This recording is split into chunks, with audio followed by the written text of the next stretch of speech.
seller's fears. Why would a seller have fear at all? Well, we've been told by our sellers over the last 3 decades that there's lots of fears that they have around selling their property, or maybe in fact not selling their property. I'm Yetta Dekker. I'm Ken Dekker. And we're going to talk about that and address those fears. And when I use the word fear, they could be concerns. Yes. Right? And depending on how strong I want to be with the language. And yet the word fear gets a little more attention than the word concerns. Right? Are you sensationalizing things? No. This isn't the news, you know. Well, I'm not sensationalizing it. And for some people, it really is a deep-seated fear. Yes. Correct? As a matter of fact, it's right up there. It is.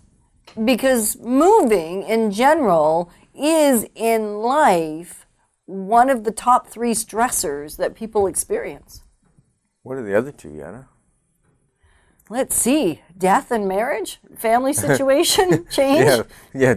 Marriage, Change in marital status. That's kind of what I meant, but I'm thinking marriage was really tough for me. The whole marriage gig was difficult. Yeah, it won't be The as wedding bad part. as it won't be as bad as the other side. That's true. So those, death or of loved ones, and also change in marital status. And death of yourself. Some people fear that. Well, that's true. Yes. Those are our top 3. Wow. Wow, yeah. So isn't it amazing that we were chosen to live in a profession and like give our whole lives to it, something that stresses people out? That actually kind of makes me sad. Well, the goal is we stress them out less. Right, and that has been our focus for the last almost 3 decades and continues to be. So how do we reduce, mitigate, and even eliminate those fears and or concerns that people have? Did you say almost 3 decades? Yeah. Wow. It is. It's the truth. Makes me feel like I'm married to an old realtor. A realtor with much experience is who he is married to. A mature realtor. Yeah. Well, Okay. The worst ever was the time that somebody called Ken and asked if they could speak to his mother. Yes, Which that was was awesome. me, his realtor partner. I did cry that day. I haven't gotten over it. That was probably 20 years ago, and I still have not recovered. I did say to the realtor, now there's no reason to get nasty. It was an honest mistake, but we did chew him out on it a little bit. Anyway, so one of the seller's top fears is either pricing too high or pricing too low. Getting the wrong price. Yeah, getting the wrong price, because it's very easy in a market where there is a fair bit of, I'm going to say inconsistency in what is selling. Because there is so much inventory and still great volume of homes are selling, because there's a lot of inventory, price matters in this market way more than it's mattered in other markets. Yes, because if the market's going up at 6, 8, 10%, whatever, if you overprice your house, the market will catch you. Pretty quickly. And within several months, you'll be at the market value and you'll sell your house probably. Now the difficulty is in a flat market or slightly decreasing market, in the case of the condominiums, if you price too high, it can be a long time. Right. So and pricing too low, I think, is equally a concern for people, because if we underprice it and it sells quickly, then the thought is, well, we underpriced it. Can we really underprice something? You can't. Well, you can if you're not with somebody that's actually going to market your property. Yeah, there's a strategy around that. Right. To get multiple offers and get a bidding war going. Right. So in even a balanced market or a flat market, as Ken, I think, calls this one, a steady market. Steady market. Steady market. So some of the language we're using is language we've used on previous shows, on our market update shows. And if you want to watch that, the one from January let me see if I get this right, 15th, is a show on 2014 in comparison to 2015 or 2015 in comparison to 2014 and a bit of a forward looking into 2016, you'll really want to watch that one because that helps eliminate some of those concerns or fears around overpricing or underpricing because you have an understanding of what the market's doing. Yes. Right? And then you bring in an expert. Well, of course you do. To tell you the hyper-local, what's going on in your market. And then we show you comparable homes with color pictures. You show me or you show? Well, I show the client. Okay. Comparable homes with color pictures and get a real sense of where their property sits in the market and where appropriate pricing would be to actually net the most amount of money. That's right. Because if you go too high, you can get that stale bread kind of feeling. I don't know. People ask the question, well, I can even ask this of you. If I say a property's been on the market a long time, intuitively, what comes into your mind? What is wrong with that property? Exactly. So pricing it too high is something you want to be conscious of so that you don't do it. It's not a fear when you have an expert on your side ensuring you don't do that, helping you make a great decision on price. And too low, what Ken was talking about was as long as you have a strategic, tactical expert on your side in the real estate industry, you can't underprice it because you would use strategy that ensures you actually get more than you're asking. Absolutely. Right? So if you don't market the property, you can absolutely underprice a property. Mm-hmm. So call us and that won't happen. We actually promise on that one because that's with the strategies and the systems and the processes that our clients have helped us establish and all the educational learning and all the courses we've been to that have taught us over the last 30 years or so almost, that can't happen. Won't happen. Mm-hmm. So the second fear. I got nowhere to go. I know, and that is a very real concern if we haven't been wise about structuring closing date timelines, having a backup plan, because sometimes you can't go door to door for the best sale. Right, especially in a market where there's very, very little inventory. This is a very good concern. Right now, there's so much selection that I would find that would be a more difficult one, unless they've got a very, very specific style of home, specific location. Then we may be better off to go buy it first and then sell their house. Right, and not everybody is in a position to do that. And one of the qualifiers around being able to buy a home before you sell a home is, in fact, that you have peace of mind. It's not just the financial piece. Can you afford it? Can you do it? Many can. Can you still sleep at night? Yes, and are you willing and are you financially able to price your other home that you need to sell off at a price that will cause it to sell within the time frame that you require to buy the other one? Right, because there is no home that we cannot sell. Really? Really. Because that's what number 3 is. The biggest fear is, will it sell? Right. And you just said there's no home we can't sell. No, we just actually sold one a few days ago that was has not been maintained for a few decades, as long as I've been in the industry. Okay. Hasn't been maintained. And the folks are no longer able to live in the home and therefore need to go to a different living situation. And Candace came in, met with them. The kids are involved as well as mom and dad. And everybody's concern, including the lawyer that's helping them, concern was, will it sell? And Candace said, absolutely it will sell. Let us put it into the market at where we would like to see it sell. If it does not sell there, then our next strategy is to position it here. And so they were very strategic about it, wanted to make sure they were leaving no money on the table, did not waste a lot of time between the adjusting period, the reposition time. And we did have 2 weeks, I think, right? Yeah.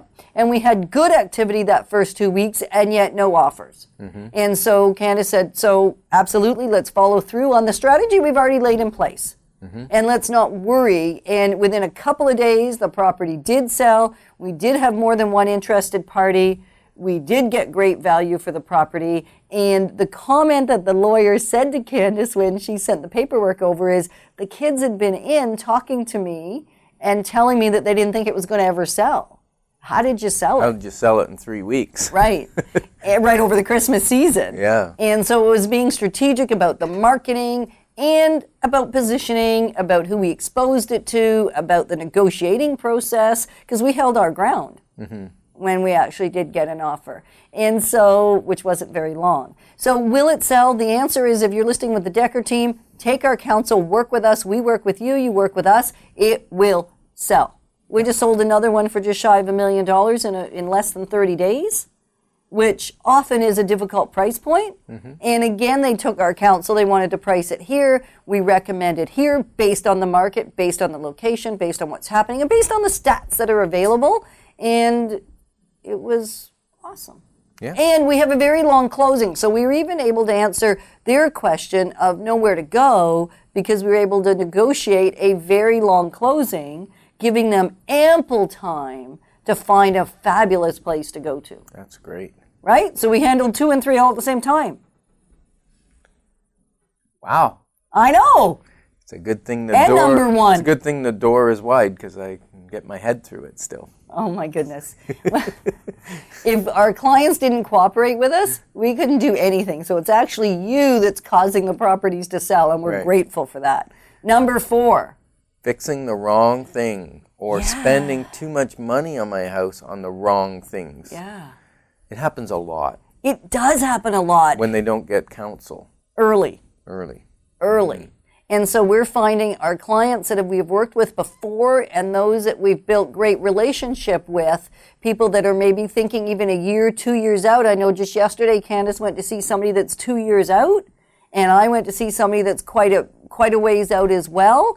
And we can have a great conversation about where do you spend your money and what things do you not spend your money on. Right. And that can completely eliminate that concern because it's a valid concern if you're not in the real estate market every day.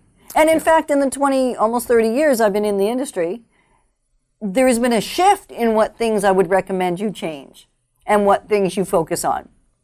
Right. Right? Like it's And not even- even the same answer Even anymore. painting. You know, like it used to be people put a fresh coat of paint on, they would make it neutral or light, and put it on the walls, and away they went, and they said, okay, good, it's ready to sell. Now it's more about color selection. It's spend a couple $1,000s and have a professional painter. Or if you're cut very in good at properly. it. No, yeah. The problem is most aren't. Well, I'm not. I'm not that good at it. I paid someone to paint my house. Yeah. Because I'm good at rolling, but cutting in, and if you don't cut in well, There's a lot of color on this ceiling. Yeah, and when on you the try and trim. cover it up, you Yeah. can see all your white spots that are now pinky white or Yeah, it greeny just white doesn't- or it's brown not white. it's not a good selling feature. Right. And so that's also part of it. Fixing the wrong things, spending the money in the right places is also part of when you make an improvement, make the improvement so that it looks like an improvement. Yes. Right? As an example, I had folks that called me after, which is unfortunate. They'd gotten counsel elsewhere that said, go ahead and put laminate floors on the main level. The laminate floors was only 45 days old, so basically just over a month, and it looked 5 years old. And so we actually covered those laminate floors because after exposing it to the market for a period of time, that was the complaint again and again and again. Yeah. And if they'd simply spent the money on hardwood or a really high quality engineered flooring in the first place, that has a place in certain properties, then it would have totally changed their ability to sell their home quickly rather than over a long period of time, and they wasted a lot of money. Yeah. And the cheap laminate, the 60, 70 cents a square foot even or whatever, $1.50. it's if you get up to around $1.50 on sale, it's not too bad. Yeah. You really need to get something that's a good quality laminate if you're going to do laminate. You're going to spend the time to cut it and install it and put the underlay. You might as well spend a few more dollars and get something that's... As a general rule. That's Sometimes we quality. recommend hardwood or engineered floor, so call us as early as you're thinking about it. If you're making the improvements for yourself and you don't really care about the return, and you're not going to bring that into the conversation when you bring the property to market, then feel free to do whatever your little heart desires. Yeah. I put a hot tub in my house several years ago in a property I owned, knowing that although I spent $12,000 on the hot tub in my lower level family room so I could watch TV, watch the fire, enjoy my world there, it didn't increase the value of the home at all. No. And yet you enjoyed it for 12 years. Right. And so I didn't mind that it did nothing for value. In fact, I believe they tore it out because it was not safe for their little children. So it was safe for my little children, though. I only had 1 or 2 kids fall in. Yeah. Yeah. Anyway, so it really is one of those things that does not, it can be a fear that can be absolutely eliminated if you get some great counsel up front. Right. So if you're just joining us on the show here, you're listening to the Inside Track on Real Estate with the Dekker Team.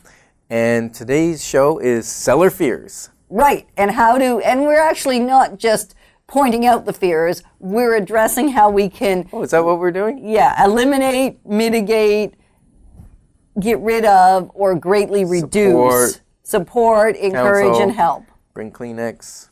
Sometimes it requires that. So number 5, it's just too much work to get it ready. I'm just too tired. I just don't have the time to do the work in the home that I know it needs, is one of the concerns and fears that a lot of our sellers have. Right.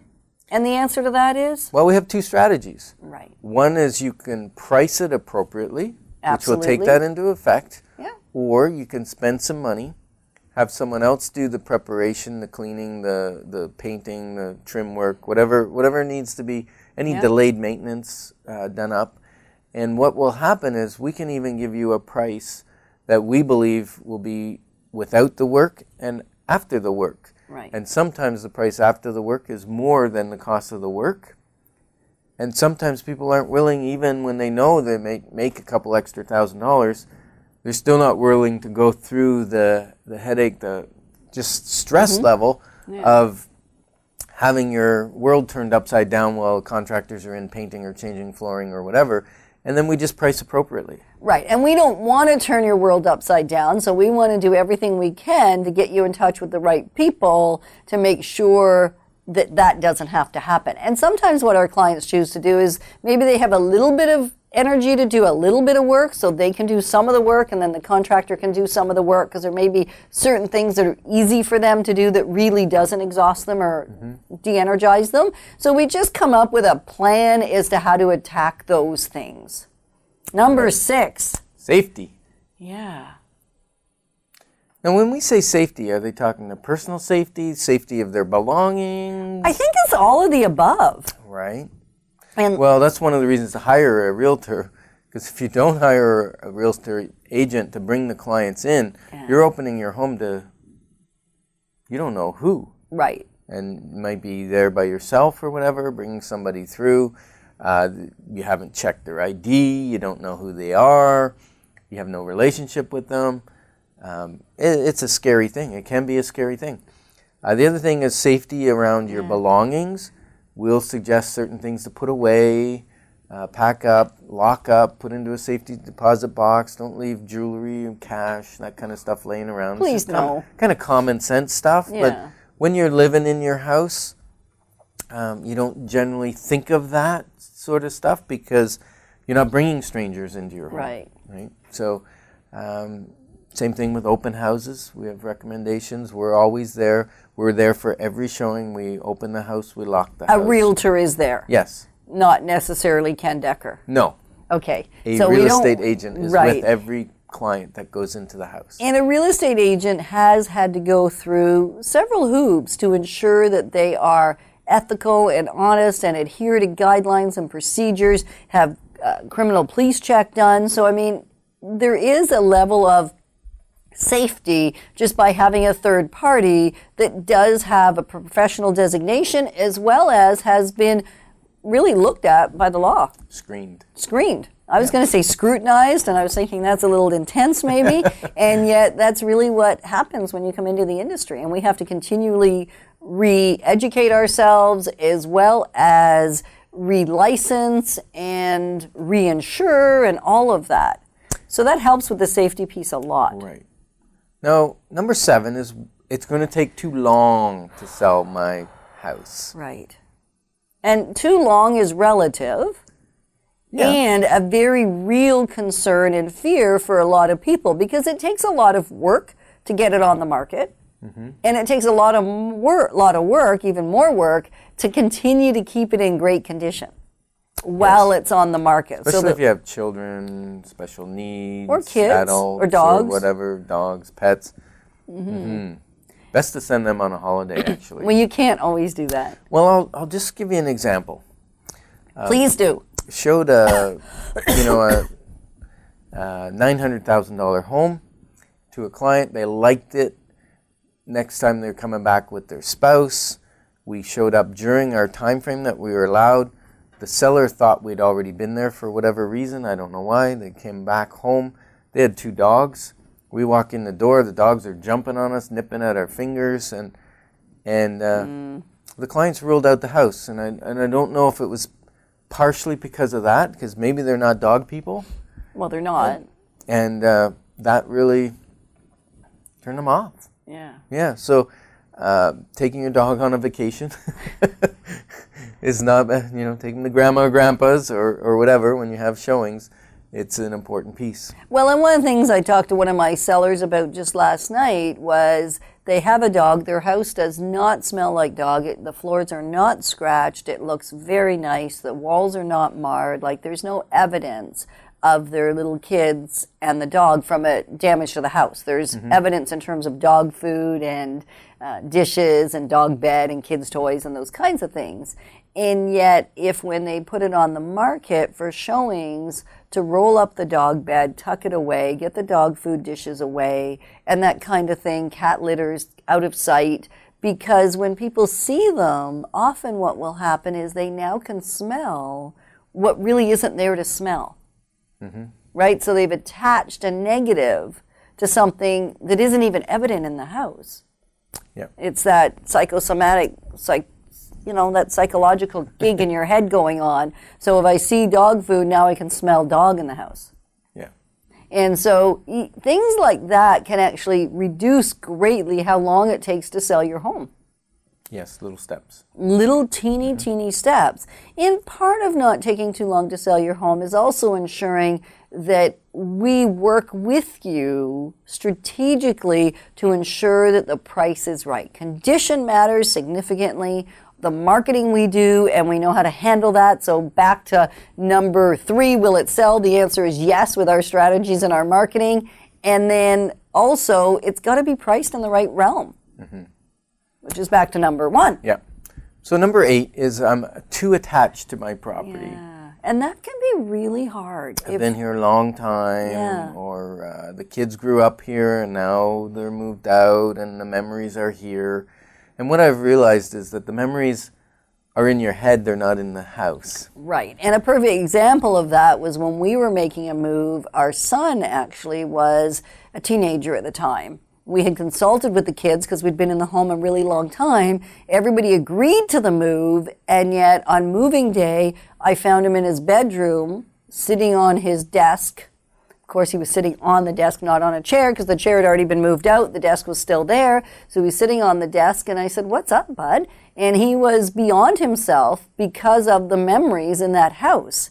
And he felt like the memories would be left there. So we actually had that conversation that the memories could go with him if he would like. They didn't need to stay in the house. The house was a house, and it was great for him to grow up there. And he'd been born while we lived in that home. So it had been his entire childhood. He was, 15 at the time? Yes. And so just even becoming aware of that, allowing yourself to enjoy the memories that you've had, and then take them with you. Yes. Is helpful. Yes. Because not every move is a move we want to make. No. And for different family members, maybe some family members want to make it and others don't. And what I find as well is sometimes it's difficult to detach from one property when you haven't psychologically attached to another property, if you don't know where you're going. Yes. So for some people in that case, we need to actually go out and find them a property that they want to live in before they'll put their house up for sale, or put it at the price that's going to cause it to sell, because they haven't psychologically detached from that Absolutely. property. And we have to do that. Number 9 is the fear of the unknown. That's where we come in. It is, because We know can our stuff. we do know our stuff, and the entire team knows their stuff. So you're dealing with 9 people that know what to do. Each person has their area of expertise and can collectively and collaboratively navigate you through the entire process, so that that fear of the unknown, which is real for a lot of us in so many areas of our lives, is not one that you need to spend a lot of time worrying about, provided you really trust the people that are navigating you through the process. Right. And really, number 10 is where I started with the show, which is that it's one of the top 3 stressors in our lives. So get a professional to help you walk through it. And then the stressor can not maybe disappear, greatly be reduced. Yeah. So now we're going to talk about a great property. Yes, we are. This is a starter home. It's on Main Street in Chesterville, listed at $225,000. Wow. And it's a single family, isn't it? Single family, yep. Single family home. Yes. For now under $250,000. Yeah, under $250,000, which Yes. is fantastic. So what's interesting, you say $250,000, that sounds like a lot. Well, it doesn't to me, because most properties now are $500,000, $750,000. As a matter of fact, the stats show that the largest segment of home sales was between $300,000 and $400,000 last year. It was around over 30% sold in that 300 to 400 range. Right. And the 200 to 300 range was actually, I think, about 23% of the market. So still a big chunk of our sales is for first-time buyers. Right. So this is a great property for first-time buyers. It's a 4-bedroom, 2-story home. It's on 0.21 of an acre, which is great. It's got some hardwood, some carpet, kind of thing you can do some, updates on. The taxes aren't too expensive, only $2,000. Wow, a year. A year. Yeah, that's great. Yep. So quite a great home. Drive a little, save a lot. Yeah, exactly. Saying, Drive right? a little, save a lot is the kind of property we want to introduce you to today. So Chesterville. So thanks for joining us on Sellers' Fears and how we are able to help you navigate and eliminate those through the Dekker Team Experience of Excellence. Thanks for joining us on the Inside Track. And do give us a call. How would they do that? 613-860-4663. Or send us an email at info@dekkerteam.com. That's DEKKERTEAM.com. And we would love to help you, even if it's just information you need. We want to be your real estate resource for life. And get rid of those seller fears. Yes. Yeah. Thank you.